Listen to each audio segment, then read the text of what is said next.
Welcome to USA Global TV and Radio, where our mission is to provide education, entertainment, hope, and inspiration. USA Global TV and Radio connects you with experts and audiences all around the world every single day to help you succeed in business and to live a richer life. Visit us at usaglobaltv.com to learn about career and life-changing training and mentoring programs like the Listening Mentor. Subscribe to our newsletter to stay informed about our special programs and offers. Discover how you can become a guest on one of our shows or a host or producer of a USA Global TV and Radio show of your very own. That's USA Global TV and Radio, where the doctor is always in.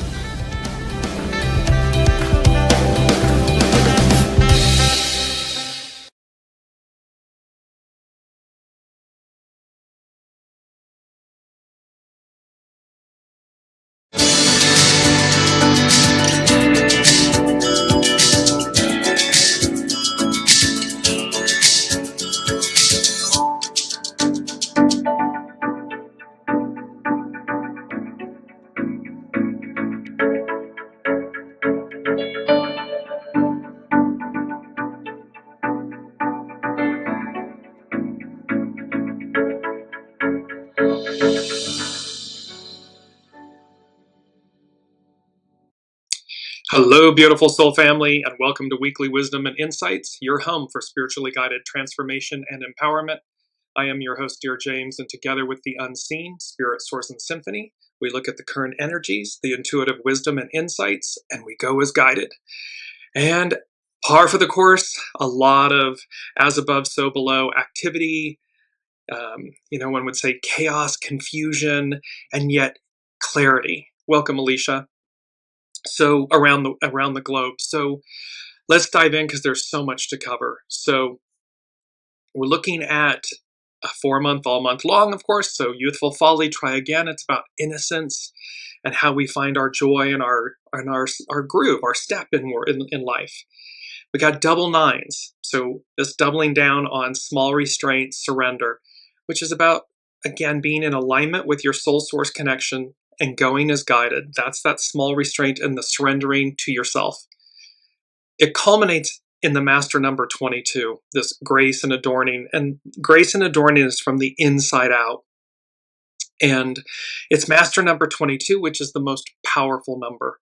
So this is very important in terms of the energy, how powerful, to use its own energy, these energies are, the energies contained in the show this week.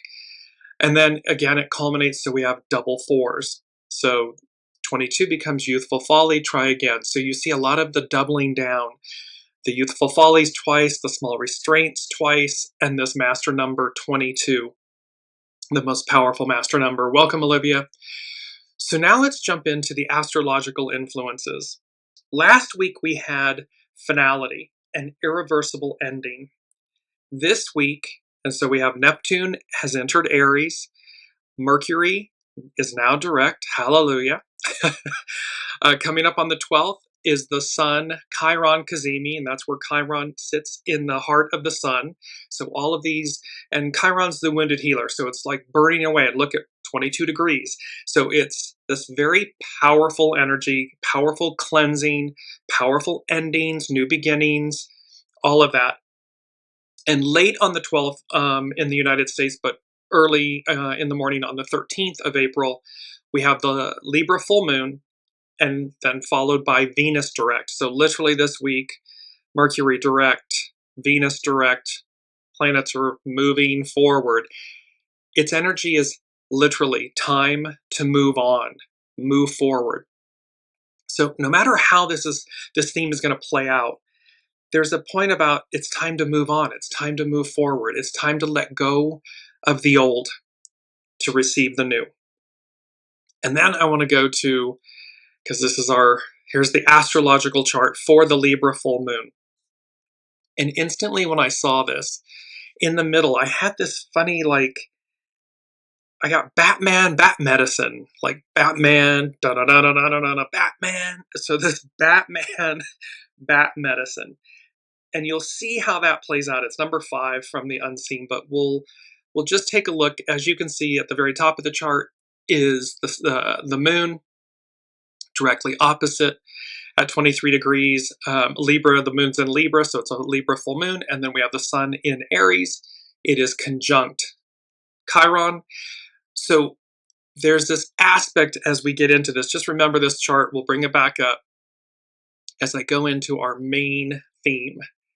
And our main theme is harmony at last.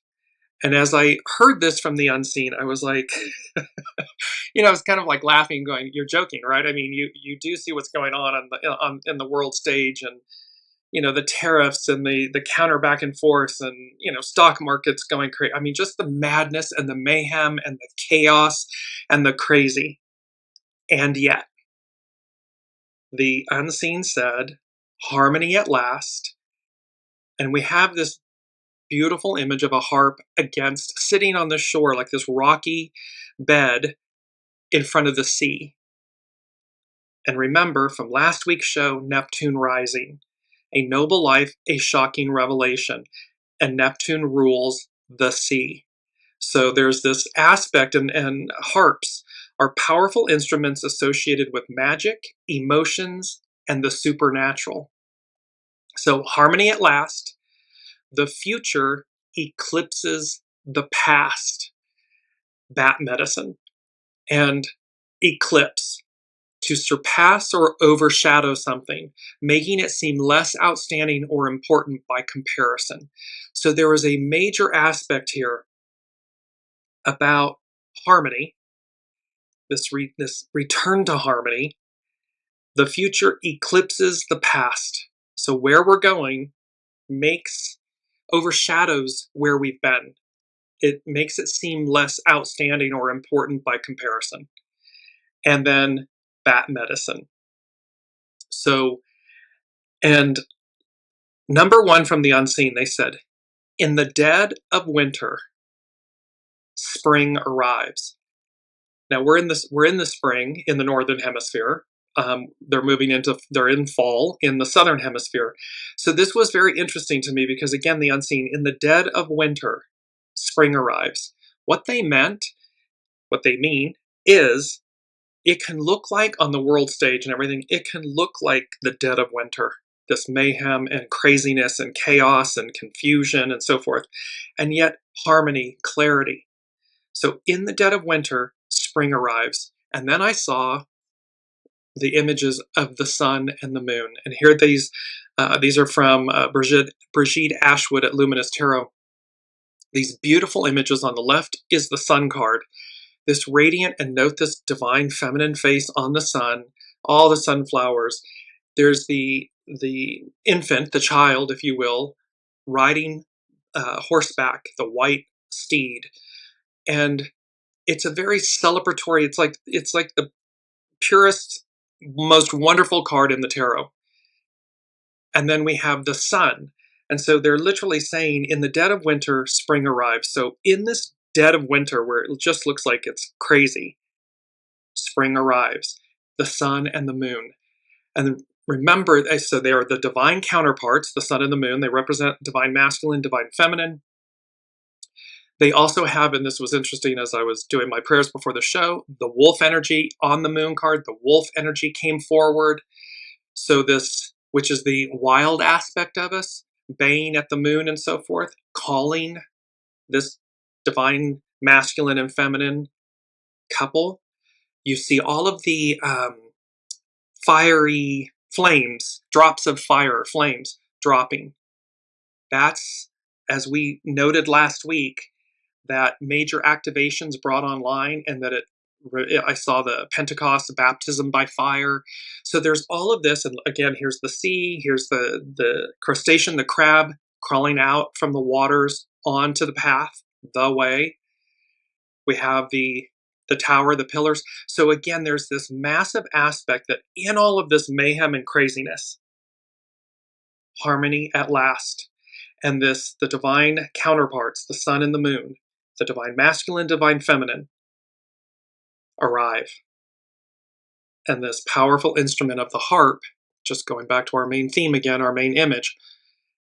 Harmony at last, the future eclipses the past, bat medicine. So let's move into, I want to go to kick this off astrologically with Pam Youngin's North Point Journal. And before we do that, from yogajournal.com, this upcoming full moon on Saturday/Sunday, the full moon in Libra on April 12th, 2025, April 13th in Europe, brings a sense of inner harmony and asks you to realign with the true you. So this inner harmony, harmony at last, inner harmony. Number 2 from the unseen is a uniting force. So spring arrives, the sun and the moon cards, the divine masculine, the divine feminine. A uniting force. And then they said, quote, recognize it within you. So this harmony, this divine masculine, divine feminine, this unity, a uniting force, recognize it within you. Because this full moon in Libra brings a sense of inner harmony and asks you to realign with the true you. True you is your soul source connection you, your soul you. Okay, North Point Journal from Pam Youngins. She says, full moon revelations. And again, last week, Neptune rising, a noble life, a shocking revelation. Full moon revelations. A full moon, when Luna shines her brightest in our night skies, is usually a time of heightened awareness, as well as intensified emotions. These attributes are especially strong at the time of our next lunation, which peaks this on Saturday the 12th/Sunday the 13th. At that time, the moon will be at 23 degrees, 19 arc minutes Libra, exactly opposite the sun at the same degree of Aries. This full moon carries greater significance for several reasons. Firstly, because it is the climax of the lunar cycle that began with the solar eclipse on March 29th. So we have this culmination, if you will. The intentions and purposes of that mega new moon have been building and will be made evident by the reflected light of the full moon. Now these energies, bear with me because there's a lot here, all tied together. But the impact of next Saturday's lunation is defined even more powerfully by the sun's alignment with Chiron, the wounded healer, Chiron and Eris, and the formation of both a cardinal T-square and a yod. It's known as a finger of God configuration. Let's take these one by one, Pam Youngins. Here's the Chiron-Eris effect. Chiron, the wounded healer, and Eris, the goddess of discord, will be exactly aligned 3 times over the next 12 months. The 2 planetary objects will be within 2 degrees of each other at the time of this week's full moon, with the sun only 19 arc minutes away from Chiron. This means that the energies of the Chiron-Eris alignment are strongly woven into the tapestry of the lunation. Both Chiron and Eris are known for revealing unpleasant truths and stirring deep emotions. It's like a tidal wave. The unseen is just giving me like this tsunami, this tidal wave. So Pam Youngins goes on to say, the last time Chiron and Eris aligned was in 1971-1972. Revelations during their conjunction included the publishing of the Pentagon Papers. So major disclosures, shocking revelations, which disclosed the true extent. So the Pentagon Papers disclosed the true extent of U.S. involvement in the Vietnam War. There was a court-martial of the U.S. soldiers who had participated in the horrifying My Lai massacre. 5 White House operatives were arrested, the beginning of what became the Watergate scandal, and public outcry led to the pesticide DDT being banned for its deadly effects on bald eagles, humans, and the environment. These are major revelations, meaning unknown before, shocking. Boom. All of these events, Pam Youngin goes on to say, all of these events were shocking and very painful at the time. They challenged our belief that our leaders, governments, and idols could never do such things. And yet, these disclosures were the necessary first step before healing, Sun-CHIRON, and the righting of wrongs, Eris, could begin. Remember, astrology is cyclical, so it's not identical, it's cyclical. However, here we are again, so we can expect major revelations, things to just come to the fore where it will demonstrate, again, our belief or disbelief in what world leaders, what individuals have done, and how horrifying it is. Followed by the T-square. So there's a cardinal T-square is formed at the time of the full moon. The moon in Libra is opposite the Sun, Chiron, and Eris, that stellium in Aries, and all 4 planets are square Mars in Cancer. So this is again where we said a few shows back, Mars, Mars, Mars, Mars, Mars. Neptune. We've got this Sun, Chiron, Eris stellium, this full moon. Now we've got the Yod, the finger of God. There's also a Yod formed at the time of the lunation with the Libra moon, its quincux aspect to 3 planets in Pisces, Venus, Saturn, Mercury, and to Uranus and Taurus. This configuration indicates that we are at a fork in the road, a choice point. This has been culminating, building this, they're giving me the, which way do we go, George? Which way did they go, George? That cartoon from a long time ago. Because we're being asked to choose. The unseen have been telling us all this time, all along, even from the very beginning, November of 2021, when we began Weekly Wisdom and Insights. Choose. Which path? And here Pam Youngins is speaking to the fact that we are literally, this configuration, the Yod, the finger of God configuration, indicates that we are at a fork in the road, a choice point. The moon at the apex of the Yod requires that we become aware of ways in which we act out of habit, where we lack objectivity, where we are overly impressionable, and where we may feel vulnerable or even powerless. The lessons of this Yod include becoming aware of unhealthy, habitual emotional responses, clarifying our true needs and where we may need an attitude adjustment, and being willing to take purposeful action when needed. So this is about facing ourselves. They told us again, all of this is going to come at us full frontal, head on. We are not the ostrich. We cannot bury our heads in the sand. And thus we need to reconcile with ourselves. Make space, empty our vessel, make space for the new. So that as we move forward, we're in complete alignment with our soul source connection, our true divinity, our true north, and that guiding light. And you'll see, I just want to bring it in because it's our mantra. I am open to the way. This says I am open to following my soul, to listening to my soul source connection, to going as guided. So here this is, I am open to the way. So now we complete with Pam Youngins' North Point Journal. Neptune Sedna. So here's Neptune rising. Here's Neptune right on time. This week is also the first of 5 exact sextiles. Sextiles are harmonious aspects in astrology between mystical Neptune, god of the oceans, and Sedna, goddess of the seas, and the planet of spiritual destiny.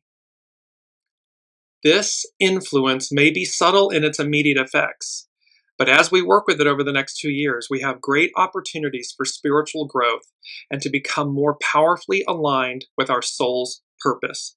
And when they talked about last week, Neptune rising, remember, it's the highest ideal. So it's about aligning who we are and what we pursue and how we live our lives with this higher octave, this higher ideal. This sextile also represents a gradual washing away of victim consciousness, helping us transcend the effects of long-term deceptions and mental abuse. This dissolving process opens the door for new levels of empowerment on a soul level and helps us rise above ego-based power struggles.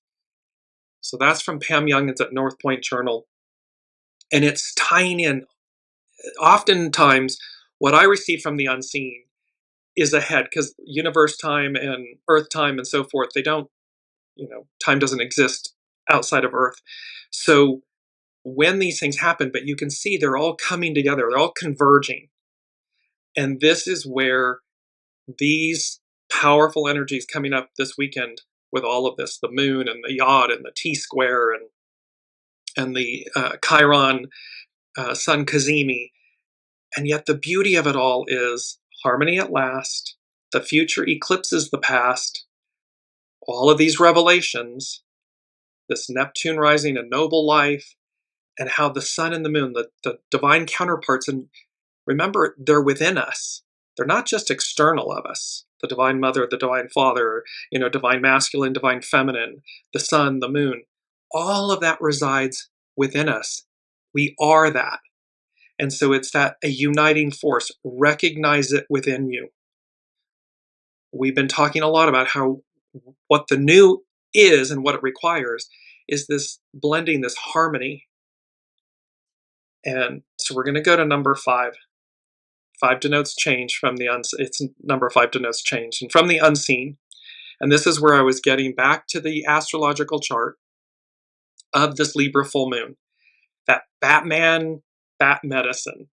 And it was going back and forth, Batman and Bat medicine. Well, and the unseen said, a perfect lethal combination. So this Batman and Bat medicine, a perfect lethal combination. And then I saw the Temperance card. And so I'm bringing up the Temperance card here. This beautiful image, again, this is Brigitte Ashwood from Luminous Tarot. And in Tarot, the Temperance card represents balance, harmony, patience, and moderation. It depicts a figure which represents the virtue, temperance. Along with justice and strength, it is one of the 3 virtues which are given their own cards in traditional tarot. So, and then just to go on, this is from tarot.com. The Temperance card is a reference to the soul. Classically female, the woman or angel on the Temperance card is mixing up a blend of subtle energies for the evolution of the personality. One key to interpreting this card can be found in its title, a play on the process of tempering metals in a forge. Metals must undergo extremes of temperature, fire, baptism by fire, Pentecost, Holy Spirit. So metals must undergo extremes of temperature, folding and pounding, but the end product is infinitely superior to impure ore mined from the earth. This is us. This is humanity. This is us as humans. And so here's the Temperance card that is classically female. It's the woman or an angel on the card that is mixing this beautiful blend. Let me just bring it back up again. This beautiful blend. And look at the angelic, all the beautiful rainbow light, and it's iridescent, and 1 foot in the water, 1 foot on earth. And she's got the 2 cups blending and mixing. And then in this image, the soul volunteers the ego for a cleansing and healing experience, which may turn the personality inside out, but which brings out the gold hidden within the heart. So this experience, what we're going through on the world stage, world events, and this, it's not a struggle because there's a finality, an irreversible ending. So again, it's that chained, pinned down fire-breathing dragon, and its head and its neck are flailing before it's lopped off. And again, as Pam Youngins was speaking to the Chiron Eris, 1971-72, and everything that came out, here we are again. What's going to come to the fore? What will actually occur that brings and restores harmony at last? Because we're moving forward. This is all about, it's time, the astrological influences, time to move on, move forward. So with both Batman and Batman, Bruce Wayne, and he witnesses the death of his parents or the murder of his parents. And what he does is he swears vengeance against criminals. So we have this human that does supernatural things, becomes supernatural to rid crime, to face criminals, and to, hold people accountable. That's Batman, Bat Medicine. This is from Jess Hagen at Urban Healers of LA. Because bats are often associated with nocturnal dangers and monsters such as vampires, this medicine teaching is about facing your fears and discovering some hard truth about life. This animal, more than any other, holds a particularly frightening psychological effect upon us and is often the star of tales of horror. It is for these reasons bat medicine teaches us to overcome fear through a rigorous rite of passage from childhood into adulthood. The bat spirit animal medicine is an invitation into the dark mysteries of the existence of evil forces and what it takes to navigate terrifying danger. We're going to face the danger, the fear, the horror head on. We have, in the dead of winter, spring arrives, we have the sun and the moon. And remember, the moon reveals. And so it's a rigorous rite of passage, but it's also this invitation into the dark mysteries of the existence of evil forces and what it takes to overcome them, to navigate the danger. The concept of a vampire is seen in historical works as early as Mesopotamian culture. That's all the way back to the origin of humanity.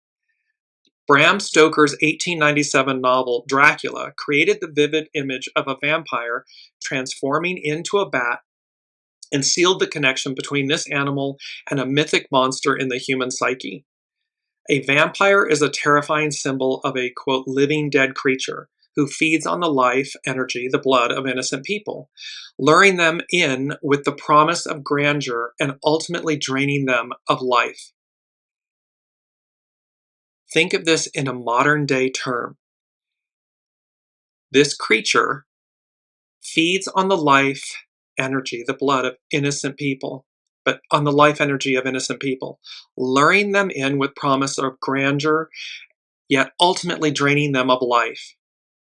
They warn against those who would take your time, money, and energy, and advise a need for caution when dealing with those who would take advantage of you. This is happening, this illusion and delusion, all the lies, all the manipulation, draining individuals, people, of their life, their time, their money, their energy. This is a wake-up call to recognize this. This is bat medicine. When bat appears, it may be time to call the playful child home, as a situation may have shifted from daytime energy to nighttime dangers. But the point is, we're in it. We're in the nighttime dangers. And this is about that in the dead of winter, spring arrives. A uniting force, recognize it within you. This Pentecost, baptism by fire, illumination by the Holy Spirit, this awakening, this swearing vengeance against criminals, like the temperance card, the sun and the moon. So Jess Hagen, she goes on, vampires are a complex symbol of the fear of mortality and a desire to live forever at a certain, quote, perfect age. Not being willing to age is a fear of the natural transformation journey of life from young to old. We are all destined to travel from young, innocent student to an old, experienced teacher. Fighting this journey and striving to stay innocent well past the grace period of childhood has monstrous effects. Well, equally, when we are trying to stay well past the grace period of an era, the Piscean patriarchal era, not allowing the matriarchal Aquarian era to arrive, or it's arriving. It's a fait accompli. But allowing it for us to flow with it, monstrous effects occur. We're witnessing them. A vampire is a symbol of the shadow side of our repressed physical desires, which, if suppressed for too long, could surprise us and cause trouble. Bat medicine is a message to turn towards what you fear about your nature and trust that in the dark corners of your desires, there is light and release from compulsions. See, it's only when we deny the shadow aspect of ourselves, or we try to minimize it or ignore it or kill it. And yet it's one of our greatest teachers. It's not about become it, like succumb to the shadow and become the shadow. It's to harness the energy of the shadow self, for great transformation, for quantum leaps forward. So we see it, recognize it, face it head on, and harness that energy to leap forward. This medicine indicates a time for a rite of passage into greater responsibility in some area of your life. Do not fight the aging process, either of your body, a relationship, or a situation, a time, an era. Do not fight the aging process of the era, of the time. Let things come to their natural end so that the new can begin again. It is time to grow older and wiser, no matter how old you may be. If you love being a student, don't worry, you will naturally be brought back around to the excitement and thrill of being a beginner again. No one ever permanently arrives at elderhood. You can be 100 and still feel childlike and innocent and wonderful and have great energy and enthusiasm. It's a state of mind, a state of being. Even teachers are learning. They are just a bit farther down the path than those who come to them for guidance. And every teacher also has a teacher guiding them towards the universal truths about life. And this is that wonderful thing about, we're always, teacher, student, student, teacher. We're always in reciprocity. If we believe that we know all and therefore we stop that flow, then we're locked in entropy and ignorance and so forth. It's a shadow aspect. It's decay. Because we're always, and it doesn't matter the level, doesn't matter the station in life, when we are open to learning, to receiving, because it's, namaste, I bow to the divine in you. So what one considers the lowliest in station in life can be your greatest teacher. And the opposite could be true. You could be the richest man in the world. Doesn't mean that you're exercising wisdom and grace and empathy and compassion and teaching. You can teach other ways, but they both exist. Jess Hagen continues, it is time to face the situation with all you've got. You do not need any more instruction or preparation at this time. You need to summon all you know and bravely step up to do your best. This is what the time calls for. We're at a choice point. And it's about stepping up to do your best. You will learn a lot and discover how much you do not know, but you will survive and be wiser for the experience. That medicine invites you to die to who you thought you were and become who you never thought you'd be. See, this is about making space. This is surrendering the ego, mind, personality, the human. Because again, that will always keep us boxed in and labels and identities and masks and all these stories and truths we tell ourselves. Suspend all that. That medicine invites you to die to who you thought you were and become who you never thought you'd be. Because the soul is limitless. The soul has the soul source connection. Oh my gosh, it's limitless, expansive, abundant. It wants for us. And what it wants for us is purity, true north. Jess Hagen continues, it is a time of identity crisis and a shaping of a whole new self. Once you face this transformation and become who you are destined to become, you will stand in all your heart-earned wisdom. People will recognize you as a person with presence who has navigated the mysteries of life. And we've talked about this a lot. This isn't about, you don't have to shout it from the rooftops. You don't have to defend it. It just speaks for itself. It's the truth. It speaks for itself. It just radiates out and people feel it. Whether you say a word or not, they feel it. It's energetic. She says, Jess Hagen, ready or not. And we had that from the show, I believe it's on, the March 26th show. Ready or not, a partial solar eclipse, dog medicine. And this is what Pam Youngins was talking about, how this full moon is talking about that solar eclipse, that partial solar eclipse. And it was dog medicine. So Jess Hagen is saying with bat medicine, ready or not, it's time to grow. Work with what you've got. Courage is fear walking. It is time to know what you know. We often say, the unseen always says, you know what you know until you know. And that's a beautiful way to stay open and fluid. You know what you know until you know. And what that means is until new things constantly. Life is ever changing, evolving, transcending, ascending. So you know what you know until you know. Bat medicine is, it is time to know what you know. Only you can take responsibility for the process of improving your life conditions. You do not need any more parental support at this time, or influence, or external influence, and so forth. You've got it. Listen to your soul source connection. You need to empower your own capacities to face what you need to face on your own. This is the invitation of bat medicine.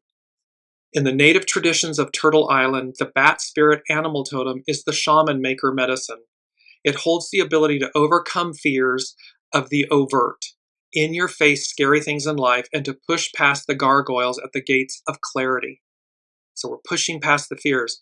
It was our mantra last week, I succeed in overcoming. So this is the ability to overcome fears, overt, in your face scary things, because we're at the gates of clarity, harmony.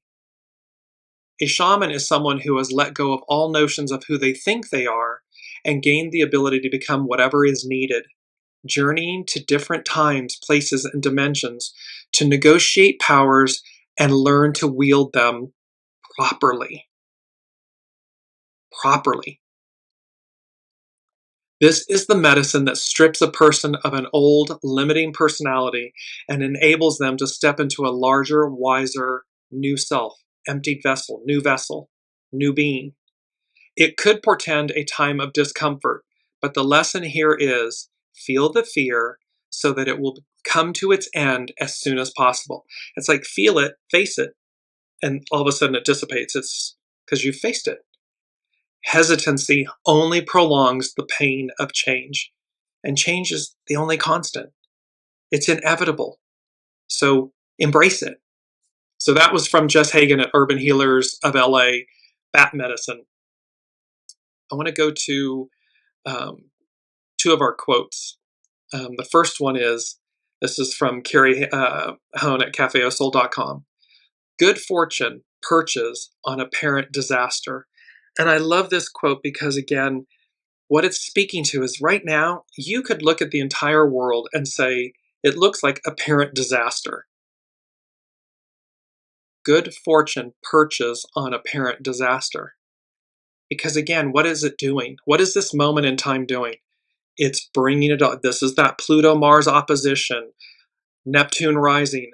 This energy, this time, all the major planets moving into new signs within an 18-month period, end of 24 into early 26. Massive change. This Chiron Eris time, not since 71, 72. You see the as above, so below, the astrological energies above, and they manifest in the physical below. And so this quote about good fortune perches on apparent disaster, it's because all of that shadow, that goo, everything, my goodness, there isn't a better person and entity to bring up the shadow and the goo. Y'all figure out who I'm talking about. So, and yet here, good fortune perched on apparent disaster, because it brings it up for us to face it. And when we transcend it, well, there's the new, there's the great fortune that's before us, the world before us and the world that came before us. So we have this opportunity. And our second quote is from The Unseen. And it's more of a statement than a quote, but I love this because it's simply the statement, you are here, with an exclamation point. Well, what the unseen is saying to us is, you're never lost, you're always somewhere. Ask where you are. Because it's always that sense of you are here. The minute you look, if you're at any big complex or mall or whatever, and they have the big marquee, you look and it says, boom, you are here. Well, you instantly feel centered, secure, grounded. You come to a place and then you get your bearings. Well, that's what this is offering us. In every moment, with all this chaos and mayhem, this transition, the ending, the finality, the beginning, just simply ask yourself, where am I? And you'll hear your soul, the unseen, speak to you. You are here, and they'll tell you where you are. And they'll tell you what you need to do next in order to move yourself forward. Now, one that was very funny, it's number 4 from the unseen. And it's an old rhyme, nursery rhyme. But I heard knick-knack, paddywhack. And I was like, okay, knick-knack, paddywhack. And then I heard Pirates of the Caribbean. And I'm like, okay. So, things to know about knick-knack, paddywhack. The nursery rhyme knick-knack, paddywhack likely originated from the Irish potato famine of the 1840s, with the lyrics reflecting the resentment towards English landowners and the Irish people's plight. So again, things are cyclical. They're not identical, but they're cyclical. Paddywhack. Paddy is a derogatory term for an Irish person, and whack means to hit forcefully, suggesting a violent or forceful action. Knick-knack originally meant a trinket or trivial object, but could also refer to the practice of tapping out a rhythm using spoons. Historically, during the Irish potato famine, the English landowners who owned much of the best land often evicted their Irish tenants and did little to help them during the famine. We can see this playing out, certainly in the United States. Replace English landowners with those leading the U.S. Government, who were in charge, owned much of whatever, often evicting or treating the Irish tenants, offering little help and assistance and actually harming them. The rhyme likely emerged from this period of hardship and resentment, with the lyrics reflecting the Irish people's anger and frustration towards the English. The rhyme was first published in 1906, but it likely has roots in earlier, possibly pre-famine times. So again, there's this call. So it's number 4. It's foundational from the unseen. So knick-knack, paddywhack. And again, what happened? The Irish rose up in rebellion. The English landowners and the English government, the crown, had to change policy. There was much that came out of this. So here are the actions that they're oppressive, suppressive, they're harmful, and so forth. And then because the people rose up, it forced the English government, the crown, and so forth, to change, to alter. And what resulted was the Irish tenants became landowners. It was a process, but that's what occurred from it. So they have this, and then Pirates of the Caribbean. And this came up in a client's reading as well. This Pirates of the Caribbean, of course, it is about facing shadow, the dark side of things, because of a pure benevolent position or desire, and to liberate oneself from the grips of death. So when you look at these things, Batman, Bat Medicine, Knick-Knack, Paddywhack, Pirates of the Caribbean, there are cohesive themes and threads that say we're facing the shadow, the evil, the horrors, not to become them, not to go backwards, but to transcend them, to rise up and elevate and ascend and move beyond where we've been. So now we move into Astrology by Lauren. And she is speaking about Mercury direct and the hand of fate. This is a quote by Emily Rada from The Golden Door. Fate is strange, and our destinies can be shaped by very small decisions. Your character is your fate. It's a famous quote. Your character is your fate. And that's because your character is based on the choices you make. So our destinies can be shaped by very small decisions, choices.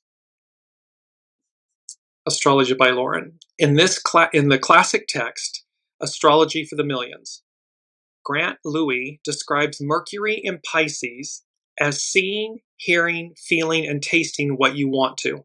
And Mercury is currently in Pisces. It's going direct now. It's going to be moving back forward into Aries. If you want to love a piece of pie, and remember, by the way, Mercury and Venus have retrograded back into Pisces, the end of the astrological year and the wheel. And it was about leave no person behind. And while they're doing that, they're meeting up with the North Node, where humanity's going. They're meeting up with Neptune, and they're meeting up with Saturn. So, and Saturn in May moves into Aries. So all of this, it's like going back, leave no person behind. We're yelling, we're shouting, we're telling you, hi, come this way, come on, come on, come on. Because there's a finality, there's an irreversible ending. There is this, it's time to move on, to move forward. So I just wanted to add that in. So if you want to love a piece of pie because someone you love made it for you, it will be the best pie ever. This is Mercury in Pisces. But if you want to dislike a drawing that someone you dislike drew, you will think it hideous. There is something somewhat unreliable about Mercury being in Pisces. Are we truly seeing things as they are? Or are we being deluded by our biases? And as Mercury finally makes its direct station on Monday, that was on the 7th of April, it will be conjunct both Saturn, the great teacher, and the North Node, shocking us all back into our senses, as well as reality, but with a bit of a caveat, such as, which reality are we actually seeing? Because again, your character is your fate. Which one are you aligned with? Which one are you pursuing? Which wolf are you feeding? The arc of destiny moves forward. So if you're feeding the wolf of the past, you're feeding the wrong wolf. Mercury combined with Saturn as it stations direct can have all sorts of consequences, effects, and ramifications. Often what seems like a really good idea while Mercury is in its retrograde phase will have its faults revealed later on. Always tell you, wait until Mercury goes retrograde in terms of electronics, contracts, communications, big life decisions. Because to this point, what seemed like a good idea or what you thought you were getting inevitably changes. Things that you thought you knew, other things come out of the shadows that you were unaware of. So these are the rules, rules, I guess that's the right word, but these are the traits of Mercury retrograde. So Astrology by Lauren. All the more so within the orb of no nonsense Saturn. So what you think you're getting while Mercury's in retrograde, it's all the more no nonsense because it's with Saturn. At the very least, what we can hope for with this station is that we are able to see the results and ramifications of our decisions so clearly that we know precisely what we must do. So in other words, when we face things, what have we done? Have we been in alignment? Are we listening? Or have we gone rogue? Are we off the reservation? We're going to see it clearly, and we're going to know what we must do. Mercury-Saturn gives us permission to just say no more, to cut back, and to refuse. We're seeing that on the world stage, across the globe. The people rising up saying no more. They refuse to be complicit, to go this direction. It also brings the stalwart determination to follow through with promises, make that commitment, and sign on the dotted line, because it's now moving forward. But within the bounds of the North Node in Pisces, there is so much more involved here. The ramifications can be magnified, the ripples cascading endlessly, the inevitable conclusions reshaping our destinies in almost unfathomable ways, because there's so much mega energy here. So again, Eris Chiron, just that alone, and look what it brought about in 1971-72. Wait till you see what happens next. And they asked us last week, are you ready for what's coming? ... Next, shockwaves. So here we are. As Mercury makes its direct station at 26 degrees Pisces, it does so within a few degrees of the lunar eclipse that occurred on March 14th, just one day before the retrograde station of Mercury. Lunar eclipses serve as culminations, showing us the results of decisions made in the past and shows us what we were refusing to see. Saturn, think about that. Decisions made in the past and what we weren't willing to see. Well, we're seeing a lot of what we weren't willing to see. It's playing out before us and in staggering, horrific ways. However, it's for us. It always happens for us. Saturn was directly opposite that eclipse, as it is now also involved with Mercury's station, and Saturn's sharp sword of discrimination takes no prisoners when it is challenged through Mercury. So there's a take no prisoners, this is happening, it's real, it's live, it's not Memorex. However, again, it's all moving forward. It's number 3 from the unseen. They said, peace be with you. We've had this a lot. This beautiful statement uttered to the apostles by Master Jesus after the crucifixion and resurrection. The apostles were hiding in a room with a locked door. He entered. The point of it is, it's that the unseen, God, Allah, Buddha, Source, Master Jesus, the all that is ever present with us. So this peace be with you. It's number 3. It's representing like the Trinity, the rotary engine, the Ahura Mazda, the rotary engine. And they said, the sun, SON-SUN, the sun rises again. So again, we're at this place, the sun and the moon, the temperance, the unity, a uniting force. Recognize it within you. Baptism by fire. In the dead of winter, spring arrives. This rising up. It's all here because it's being channeled with this going back. Leave no man, woman, person behind as we move forward, as we go forward. Lauren, by Astrology by Lauren. Mercury, Saturn can feel foreboding. We feel censored, criticized, limited, and fearful of getting in trouble by saying the wrong thing, or because of what we hear and see and learn. But the conjunction to Saturn will not perfect. Mercury will go direct before it reaches the degree that Saturn is in, leaving Saturn behind until it moves forward in May. It's moving forward. So maybe the ultimate disaster we fear will not occur, or may even, possibly, hopefully, the causes of the disaster will be withdrawn. Think of everything we've been talking about and go back and listen to the entire show and these energies. Because when these things happen, when the head of the pinned down dragon gets lopped off, perhaps the ultimate disaster we fear will not occur, or may even, possibly, hopefully, the causes of the disaster will be withdrawn. Look at what's going on the world stage.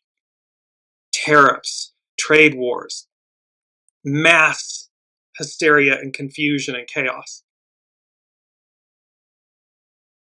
It is in the ambit of retrograde Venus, forlornly navigating the impending Hi, Mercury. It is in the ambit of retrograde Venus, forlornly navigating the impending catastrophe of an economy in upheaval and alliances that are breaking. That certainly does not help, even if there are those who think it will, and is also conjunct the North Node in the mode of, I told you so. So we're facing what we didn't want to see. We're dealing with it. Here we are. However, stationing Mercury is also sextile, it's a harmonious aspect, Uranus and trine Mars. That's another harmonious aspect. So in other words, there is a way to fix this when you are willing to see things from another perspective, Uranus, and put in the effort, Mars. A perspective that might even allow you to see the truth, not just the relative truth. but the actual truth. In some way, with all those Pisces placements, trine Mars and sextile Uranus, we are being shown the truth in no uncertain terms. And all we really need to do is look with our eyes and hear with our ears. The truth is out there for all to see. It's just a matter of being objective enough and willing enough to see it. So again, when we look at all this heavy-hitting astrological occurrences, energies that are occurring, transits, movements, watch these next days and weeks. They are going to be epic. Epic. As literally the head of the dragon gets lopped off and harmony at last. The future eclipses the past. This bat medicine, Batman, this perfect lethal combination, and the temperance and the baptism by fire. Astrology by Lauren, she concludes, on April 4th, Saturn makes an exact sextile harmonious aspect to Uranus, a transit that will weave in and out over the year ahead. As Saturn enters Aries in May, and then Uranus enters Gemini, because it's right now in Taurus, enters Gemini in July, both will form what looks like a protective cradle with both Pluto and Neptune. Look at all these heavy hitter energies, planets, coming together, a uniting force. Sextiles contain potential for good outcomes, but they are the sorts of good outcomes that require a bit of effort. They don't happen automatically. And when both Saturn and Uranus are involved in any sort of aspect, it also requires a willingness to step out of our comfort zone to some extent and or be willing to do things in a new or different way. Even though Mercury's station will probably be what's dominating our personal lives as we decide to sign those contracts, make our oaths and commitments to follow through on plans, and have the self-discipline to set goals and see them through to the end, it will be the sextile between that harmonious aspect between Saturn and Uranus that will serve as a backdrop in our lives for a good part of the year ahead. So, knowing that is there, it may help to know what is being asked of us. Some of the things that Saturn working constructively with Uranus can bring. And I love these. The revamping of an old order. At some point, we come to realize that old ideas, old ways are no longer relevant for the people or the society in which we live. The Unseen, Spirit, Source, and Symphony on the weekly Wisdom and Insights shows from 2001 till now have been heralding this message, this truth. Lauren goes on to say, we are growing as a society and evolving. And so we are compelled to adjust and accommodate to that new evolving order. This aspect supports the ability to adapt and adjust to the demands of the time. By contrast, the resistance, and this is reminding me of Les Mis from last week's Les Miserables, One More Day, One Day More, a spiritual revolution. By contrast, the resistance to and or restraint of a new order, which may feel too chaotic or too catastrophic in its sweeping changes. So in essence, that whole thing of like, you're trying to prevent the future from arriving, so you're clinging to the past. This can also bring realizing that you don't necessarily have to keep doing things the same way as you have in the past. There might be alternative and even better ways of approaching a problem or idea. Empty your vessel. Where are you? Ask, where am I? You'll hear where you are, and then move forward going, I don't have to do it the same way. Oh, I never thought to do it this way. Or I can be this. I am this. And you move forward. Lastly, necessity is the mother of invention. The motivation to adapt and adjust to the demands of the time due to necessity. This is about meeting the time, rising up to meet who you said you are in the time that we are in, not clinging to the past. Times of uncertainty call for creative and alternative solutions, and the Saturn-Uranus sextile affords us opportunities to adapt in the best ways we can. Saturn-Uranus combinations are traditionally associated with invention and technological breakthroughs. But there are other breakthroughs that can occur now that have to do with the progress of society, the advancement, the truth, the harmony, the clarity, the world before us, the era before us. Saturn is about trying to find our place, our position in this time of change and uncertainty, and along with Uranus means having to readjust our goals and strategies in the process. Expect the unexpected, be open to it. It's about change. It also means to bring our personal goals and strategies more in alignment with our ideals, Neptune rising, especially where it benefits a greater cause, the age of Aquarius, matriarchal era.